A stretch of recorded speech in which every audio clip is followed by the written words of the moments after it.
አንድ መምህር ወደ ክላስሩም ገብቶ በብላክቦርድ ላይ ነጭ ነጥብ ወይም በዋይት ቦርድ ላይ ጥቁር ነጥብ በማስቀመጥ ለተማሪዎች የክፍል ስራ ሰጣቸው። እንደ ፈተና ያያችሁትን ጻፉ ብሎ እና ተማሪዎች በሙሉ ስለ ጥቁረቱ ድምቀት፣ ስለ ጥቁረቱ አስከፊነት፣ ስለ ጥቁረቱ ጥልቀት ገጽ እየሞሉ ሰጡት። ከነዚያ ሁሉ ተማሪዎች መካከል አንድም ሰው ስለ ሰፊው ነጩ ፓርት አልጻፈም። ማነው መጀመሪያ ያለህበትን ነገር ችግር ካለ ኮሬክቲት፣ የተበላሸ ካለ አስተካክለው። አለበለዚያ እየኖርክበት እንንትና ከዛ ባዶ እንዲነግሩ አትጠብቅ። አንተ ነው የምታውቀው። ለምሳሌ አሁን ያለው ስልጠናና ውይይት የብዙ ፓርቲዎች ራስ ምታት ነው። ምን ሊወያዩ ነው? ሹምሽር ሊያረጉ ነው? ሊነሱ ነው? ሊፈርጡ ነው? ለምን? ሐሳብ የለማ። የትኛው ከደህንነት እንደሚያወጣ በምናደርገው ትግል ውስጥ ብዙ የሚሳደቡ፣ ብዙ የሚራገሙ፣ ብዙ የሚያጥላሉ አሉ። አሁን እዚህ ውስጥ በጣም ብዙ ሰዎች አላችሁ። እናንተ 10 ደጋፊ ይኑራችሁ፣ 1000 ደጋፊ ይኑራችሁ፣ ሚሊዮን ደጋፊ ይኑራችሁ፣ በምንም መንገድ ማወቅ አይቻልም። ብዙዎቻችሁ አለን፣ ጥቂቶቻችሁ ምርጫ አትፈልጉም። ምርጫ ተዳፍኖ መንግስት መሆን ትፈልጋላችሁ። እሱ አይቻልም። ለምንድን ነው የማይቻለው? መንግስት መሆን የሚቻለው በህዝቦች ድምጽ ብቻ። አንዳንዶቻችሁ መንግስት መሆን እንኳን ባትችሉ በጣም ከፍተኛ የሆነ ድጋፍ እንዳላችሁ ታምናላችሁ። እሱን ደግሞ ለኛ ማረጋገጥ የምትችሉት ሚስተር ኤክስ 10 ሰው ደጋፊ የላቸውም፣ ዝም ብሎ ሲያጣብቡ ነበር ቤቱን።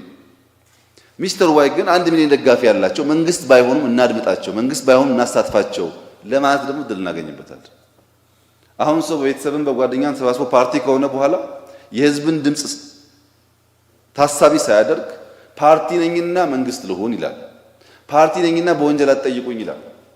ልክ የፓርላማ አባል ኢሚኒቲ ሳይነሳ እንደማይከሰሰው የፓርቲ አባላትን ተሰብስበን ይከሰስ አይከሰስ ብለን እንድንወስድ የሚፈልጉ ሰዎች አሉ።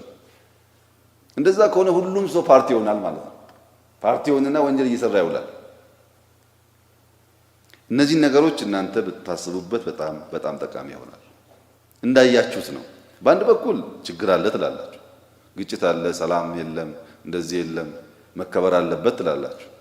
በሌላ በኩል ደግሞ ሰላም ለማስከበር መንግስት ከራሱም ወገን ከናንተም የሚገዙ የሚደለሉ የፖለቲካ ፓርቲ አባል ቢሆኑም ገንዘብ ሲሸት መቆም የማይችሉ ግለሰቦች ለጥፋት እንደሚሄዱ ልባችሁ እያወቀው አይጠይቁ ካላችሁ ሰላም ሊመጣ አይችልም። የኢትዮጵያን ሰላም ከኢትዮጵያውያን ውጪ ሌላው ሰው በሚዲያ አግዞ ሊሆን ይችላል፣ በገንዘብ አግዞ ሊሆን ይችላል፣ በሐሳብ አግዞ ሊሆን ይችላል። ዋናው አክተርኛ ነን፣ ወይም መንግስት በኩል ያለው ወይም በተቃዋሚ ያለው። ሌላ ሰው እኮ የለም። እያባላን እያጋደለን ያለው እኛው ነን። ይሄን አናርም የሚል ነገር እናንተ መንግስት ስትሆኑ ይቸግራችኋል። ጥሩ ነገር አይደለም ይሄ። እያንዳንዱ የፓርቲ አባል ዲሲፕሊን እንዲሆን ገና የፓርቲ አባል ሆኖ የተሻለ ገንዘብ ካላቸው ፓርቲዎች ገንዘብ የለመደ ሰው መንግስት ከሆነ ምን እንደሚሆን አስቡት። ሪሶርስ ስለሚያገኝ ማለት ነው። እኛ እንደ መሪ አሁን ጀምረን ካልሰራንበት የዛሬ 20 ዓመት ለልጆቻችን ዕዳ እንጂ ምንዳ አናስቀርላቸው። አሁን ካልተዘጋጀ ዛሬ ነገን እያየ ካልሰራ፣ ነገ ላይ ቆመ ዛሬን ካልሰራ በስተቀረ አይመጣም ማለት ነው። እና ምን እናርግ? ብሔራዊ ዲጂታል ኢንፍራስትራክቸር እንገንባ። ብሔራዊ ናሽናል ቨርቹዋል ኢንፍራስትራክቸር እንገንባ። ምን ማለት ነው? መንገድ ገንብተን አሁን ከዚህ አዲስ አበባ የሚሄደው መንገድ እኔ ሄዳበታለሁ፣ እሱም እሷም ሁላችንም ሼር እናደርጋለን። ለምን? ኤክስፔንሲቭ ሪሶርስ ስለሆነ።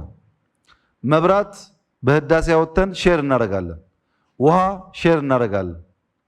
ልክ እንደዚህ ሆኖ ቨርቹዋል ኢንፍራስትራክቸር ሼር ማድረግ ያለብን። አዘርዋይስ በመጪው ዓለም ውስጥ የሚወዳደር ሀገርና ትውልድ መፍጠር እንቸገራለን። ምን ማለት ነው? አሁን ለምሳሌ ይሄ ሴልፎን የኔ ቢሆንና የሚሰካው ሶኬት ከአንዳችሁ ጋር ቢለያይ የግድ ቻርጀር ስታንዳርድ ካልተመሳሰለ በስተቀረ በየቦታው ቻርጀር ላገኝ አልችልም። ስታንዳርድ ያስፈልጋል። ሶኬት የሁላችን ሶኬት ቢለያይ አሁን ላፕቶፕ ይዤ መጥቼ እዚህ ማቅረብ አልችልም፣ ምክንያቱም ስታንዳርዱ የተለያየ ስለሆነ። ዩኤስቢ ፖርት በፍላሽ አምጣ አስገባልኝ ፍላሽ ልስጥ የሚባለው ጉዳይ ስታንዳርድ ስላለ ነው እንጂ ያንተና የኔ ፍላሽ ቢለያይ ያንተና የኔ ፖርት ቢለያይ አንችልም ማድረግ አንችልም። ወይም በመንገድ ላይ ህግ ባይኖር እኔ በቀኝ አንተ በግራ ብትነዳ ይሆናል? እኔ ወደዛ አንተ ወደዚህ ይሆናል? ህግ ያስፈልጋል፣ ስታንዳርድ ያስፈልጋል። ኮሙናል ቴክኖሎጂካል ጋጀት የጋራ ስታንዳርድ ከሌለ መጠቀም አይቻልም። በዚህም ምክንያት ፓብሊክ ቨርቹዋል ኢንፍራስትራክቸር ካልገነባን በስተቀረ ቅድም ያነሳሁላችሁ ነገር በሙሉ አደገኛ ጣጣ ያመጣል። አሁን የሚታሰበው ፌዴሬትድ ማሽን ለርኒንግ ነው። ፌዴሬትድ ማሽን ለርኒንግ ማለት ኢትዮጵያ ውስጥ አሁን 73 ሚሊዮን ሰው ስልክ አለው። 73 ሚሊዮን። ከዚህ ውስጥ ከ35 እስከ 40 ሚሊዮን የሚጠጋ ሰው ስማርትፎን አለው። ከ35 እስከ 40 ሚሊዮን ምን ማለት ነው? ከ35 እስከ 40 ሚሊዮን ካሜራ፣ በጣም ምርጥ ካሜራ አለ። አዲስ አበባ ከተማ ስንት ካሜራ አለው? 2000 3000 ስንት አላችሁ? እሺ 5000 ላብዛው። ግን 40 ሚሊዮን ካሜራ ባክኗል። እኔም የግሌን አንተም የግልን እሱም የግሉን ስለሆነ ይሄ ሁሉ 40 ሚሊዮን ካሜራ በጋራ ዳታ ኮሌክት ቢያደርግ ቅድም ያነሳሁት የዳታ ችግር ተፈታ ማለት ነው። ሁለተኛ ሚሞሪ፣ በጣም ከፍተኛ ሚሞሪ ያላቸው ስልኮቹ እያንዳንዱ ያለው በጣም ከፍተኛ በጊጋዋት የሚለካ ነው ፓወሩ። 40 ሚሊዮን ቢደመር ካፓሲቲ ተመልከቱ ምን ያክል ክላውድ እንደሚገነባ። አንዳንድ ሰው ፎቶ ያስቀምጥበታል፣ አንዳንድ ሰው ዳታ፣ አንዳንድ ሰው ምናምን። ግን ቨርቹዋሊ ኮኔክትድ ቢሆን የጋራ ቢሆን እንደ ሀገር 40 ሚሊዮን ስማርትፎን ማለት በጣም በጣም ከፍተኛ ነገር። ሲፒዩ አለው፣ ሴንሰር አለው፣ ሚሞሪ አለው፣ ራሱ ኮምፒውተር ነው። 40 ሚሊዮን ኮምፒውተር ማያያዝ ማለት ትልቅ ሀብት ነው። ግን አሁን ያለው ሰው የለም የኔን ኮምፒውተር የኔን ስልክ ካንተ ጋር አላገናኝም፣ የኔን ዳታ ካንተ ጋር አላገናኝም የሚል ቲንኪንግ አለው። የኔን ዳታ የኔን ስልክ ለብቻዬ እንጂ በቨርቹዋል ኢንፍራስትራክቸር ማያያዝ የለብኝም ካሉ ምን ማለት መሰላችሁ? መንገድ ኢራ የሚሰራው ስለሚያስጠላኝ የራሴ ሃይዌይ ሰርቼ ነው መኪና የሚነዳው እንጂ የእናንተን መንገድ አልጠቀምም ማለት ነው። ኦር ይሄ በቧንቧ ውስጥ የሚመጣ ውሃ አልፈልግም፣ ከጓሮ ውሃዬን ቆፍሬ የራሴን ውሃ ጠጣለሁ ማለት ነው። ኦር የህዳሴ ግብፅ ጭቅጭቅ ያለበት ኢነርጂ አልፈልግም፣ የራሴን ኢነርጂ አምርቼ ለቤት ይጠቀማለሁ ማለት ነው። ይቻላል? ሰው የራሱን ውሃ፣ የራሱን መንገድ፣ የራሱን መብራት፣ የራሱን መድኃኒት በራሱ አምርቶ እንደማይጠቀመው ሁሉ የኔ የሚባል ዳታ የለም። ወደ ክላውድ አስገብተን ናሽናል ሪሶርስ ካደረክ በስተቀረ በጣም ጉዳት አለው። ይሄ ኢትዮ ስታክ ልክ እንደ ኢንዲያ ስታክ ማለት ነው። ለምሳሌ አንድ ሰው ኢንቨስት አደርጋለሁ ሲል ካርታ አምጣ፣ ኢንቨስትመንት ላይሰንስ አምጣ ትለዋለች። ወይም እቀጠራለሁ ሲል ትምህርት ማስረጃ አምጣ፣ ከየትኛው ዩኒቨርሲቲ ይባላል።